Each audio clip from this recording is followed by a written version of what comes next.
Hola y bienvenidos a otro vídeo de Aprende Anestesia. En este vídeo quería que habláramos un poco del tema de la prescripción verbal, ¿vale? Nosotros en particular hemos tenido algún incidente en relación con esto, así que nos hemos revisado un poco las recomendaciones que hay al respecto. La prescripción verbal es algo relativamente más frecuente en el entorno quirúrgico, ¿vale?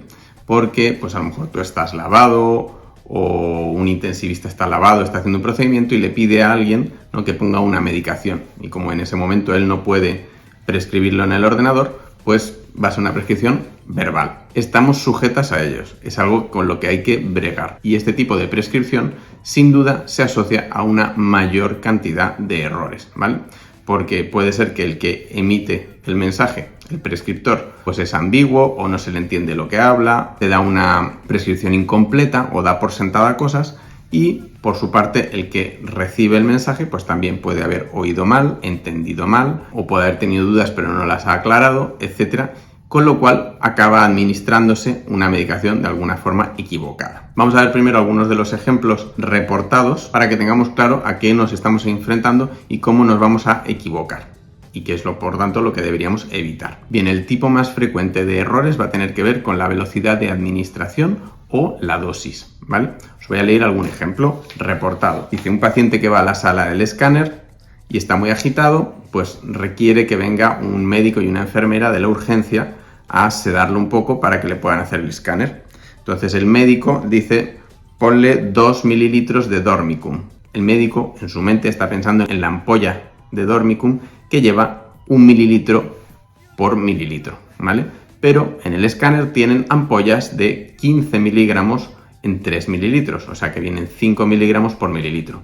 Total, que la enfermera hace lo que le dice el médico, le pone 2 mililitros y en realidad le ha puesto 10 miligramos en bolo de midazolam al paciente, que luego se desatura y le tienen que acabar poniendo flumacenil. Otro ejemplo: se recibe la orden verbal en la urgencia de administrarle con cierta premura a un lactante dexclorfeniramina, ¿vale? Un antihistamínico, 0,7 mililitros en lugar de 0,7 miligramos. O sea, el médico dice mal la dosis, dice 0,7 mililitros cuando en realidad quería decir o debería haber dicho 0,7 miligramos.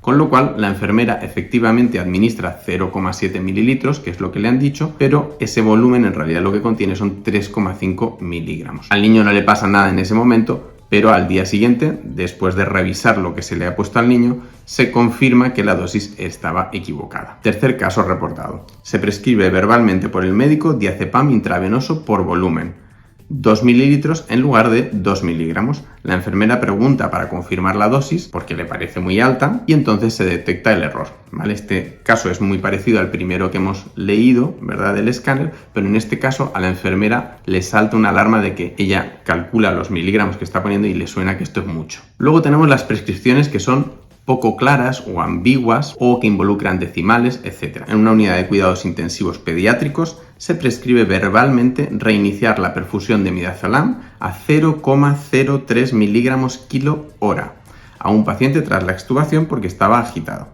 La enfermera entiende que se reinicia a 0,3, no 0,03, sino a 0,3 miligramos kilo hora, no pregunta ni confirma la dosis e inicia la perfusión, y el pediatra detecta que la dosis no es la indicada y corrige el error. Un paciente ingresado en UCI estaba recibiendo salbutamol en perfusión intravenosa a una dosis de 5 microgramos kilo minuto en lugar de a 5 microgramos minuto. El error se detecta en farmacia porque desde la UCI solicitaron un número muy elevado de ampollas y el auxiliar avisó al farmacéutico. La enfermera de la UCI indica que fue una orden verbal. Esto es algo también que es interesante de recordar, ¿vale? Cuando uno calcula una dosis o te da una orden de dar una dosis y a ti te sale que tienes que preparar 15 ampollas o 30 ampollas, lógicamente ahí tienes que parar y preguntar si estamos haciendo las cosas bien, ¿vale? Porque normalmente no va a ser correcto, ¿vale? Normalmente no le ponemos 7 o 15 ampollas de algo a nadie. Luego tenemos la similitud fonética, ¿vale? De esto hemos hecho un vídeo hace poco, ¿verdad? De la cefoxitina y la cefotaxima, que se confunden con muchísima frecuencia. Y esto lo que va a hacer es que administremos un medicamento equivocado. Os leo algún caso reportado.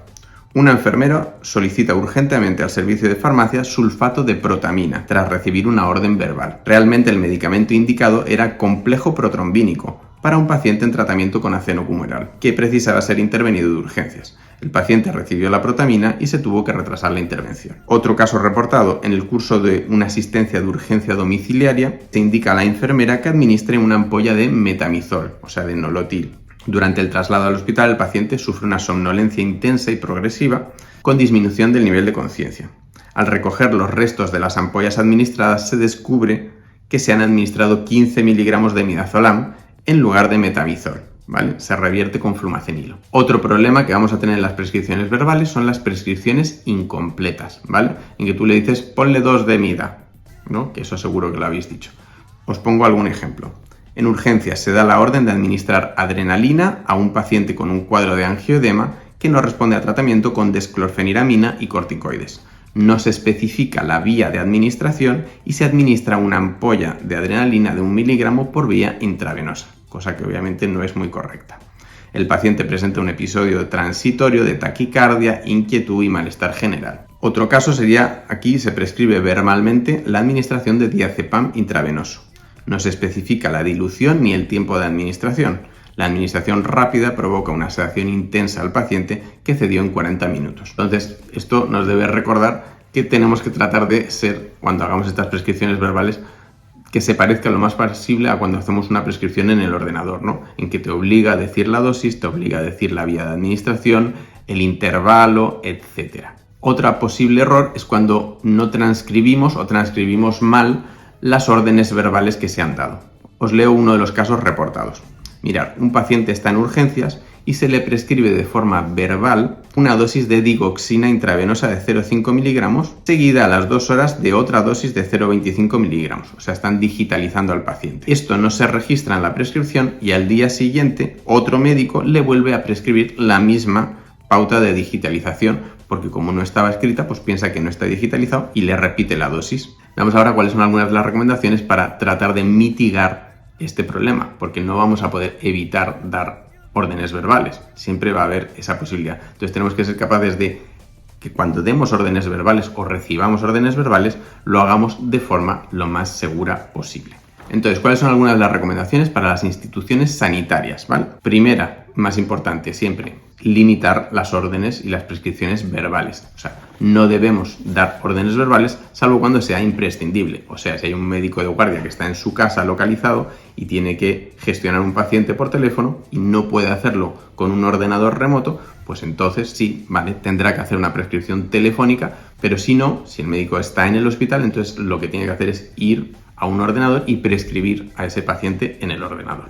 Segunda cosa que tienen que hacer las instituciones, dar un marco de cuáles son los requisitos para hacer las prescripciones verbales. Esto quiere decir tener un protocolo que rija cómo se harán las prescripciones verbales. Establecer dentro de ese protocolo y esa forma de operar una técnica de repetición, o sea, en que siempre el receptor va a tener que releer, ¿vale?, lo que ha escrito al prescriptor, ¿vale?, para que le pueda confirmar que lo ha anotado todo bien. Indicar por parte de las instituciones la obligatoriedad de transcribir la prescripción que se hace. O sea, el que recibe las órdenes verbales tiene que escribirlas, tiene que leérselas de vuelta al prescriptor y el prescriptor, en cuanto pueda y tenga acceso a una prescripción electrónica o lo que sea, debe escribir el tratamiento. Se prohíben las prescripciones de ciertos fármacos como los quimioterápicos por teléfono. O sea, nunca podremos prescribir una quimioterapia por teléfono por el altísimo riesgo que puede tener. Recomendaciones para los profesionales sanitarios, ¿vale?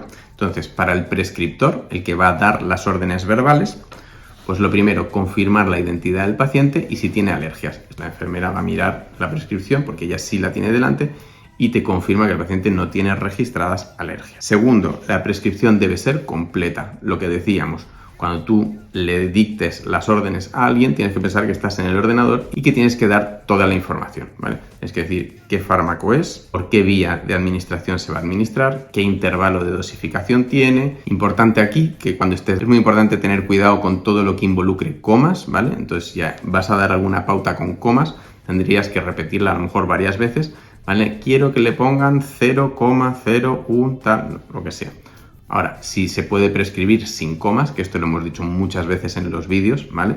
Si tú puedes decir, ponle 625 microgramos, que es un número entero, 625 microgramos de droperidol, pues probablemente es menos confuso que decir, ponle 0,6 25 miligramos de droperidol. Cuando esté hablando por teléfono, el prescriptor tiene que tratar de hablar de forma clara, ¿vale?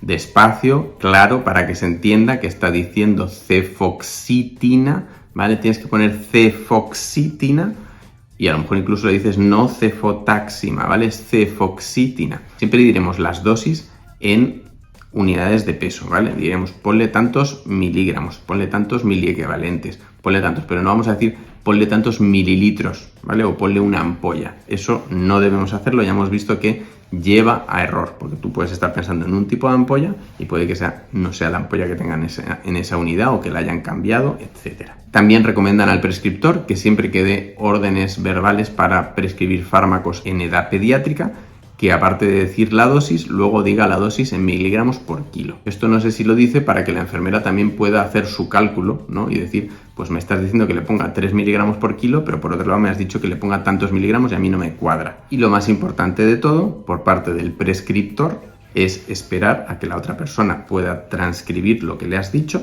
y esperar a que te lo lea, ¿vale? Y vas a escuchar que te va a ir leyendo todo lo que tú has pautado y tú tienes que asegurarte que todo lo que te va diciendo es efectivamente lo que tú querías prescribir. La última recomendación es la obligación del médico prescriptor que en cuanto pueda, en cuanto tenga acceso al ordenador o lo que sea, o a la prescripción manual, escriba esas órdenes de tratamiento. Bien, ¿cuáles son las recomendaciones para el receptor de las órdenes verbales? Pues la más importante ya la hemos dicho, tiene que transcribir lo que le van diciendo y luego leerlo de vuelta al médico prescriptor, ¿vale? Y asegurarse entre los dos de que se han entendido. Otra cosa que se suele decir en las recomendaciones es que tienes que tener un teléfono, ¿vale? En el cual puedas volver a llamar a ese médico, ¿no? Que esté localizado, de manera que si luego cuando tú te vas a cargar lo que habéis dicho y de repente pues efectivamente te sale que son muchas ampollas o algo no te cuadra, le puedas volver a llamar. Bueno, y lo otro es registrar, ¿vale? Ya lo hemos dicho que vas a transcribir, pero tiene que transcribir en la historia clínica las órdenes verbales que se le han dado, ¿vale? O sea que por un lado vamos a tener las órdenes verbales transcritas por el receptor en la historia clínica, en que ya va a decir el médico que le ha dado las órdenes a la hora que se las ha dado y ahí va a transcribir. Y por otro lado el médico, cuando pueda y tenga acceso, se recomienda lo antes posible, va a prescribir en el ordenador o manualmente las órdenes que ha dicho verbalmente. Bueno, pues eso sería todo con las recomendaciones para la prescripción verbal, que como os digo, lo mejor sería no hacerla nunca, porque como veis puede estar plagada de errores. Pero como no nos va a quedar otra que hacerla cada tanto, pues cuando la hagamos tenemos que ser conscientes de que estamos en un terreno en que es mucho más fácil cometer errores, ¿vale? No va a saltar ninguna ventanita, ninguna alerta, como suele saltar en la prescripción electrónica cuando haces alguna chorrada. Y por lo tanto tienes que estar mucho más pendiente, tanto tú prescribiendo como el que recibe. Estáis haciendo algo que es más peligroso y tenéis que aseguraros de hacerlo muy bien y de entenderos muy bien. Bien, pues muchas gracias por haber visto este vídeo. Si os ha gustado, por favor, darle al like y suscribiros al canal si queréis ver más vídeos como este sobre anestesia y seguridad en quirófano. Muchas gracias y os veo en el siguiente. Hasta pronto.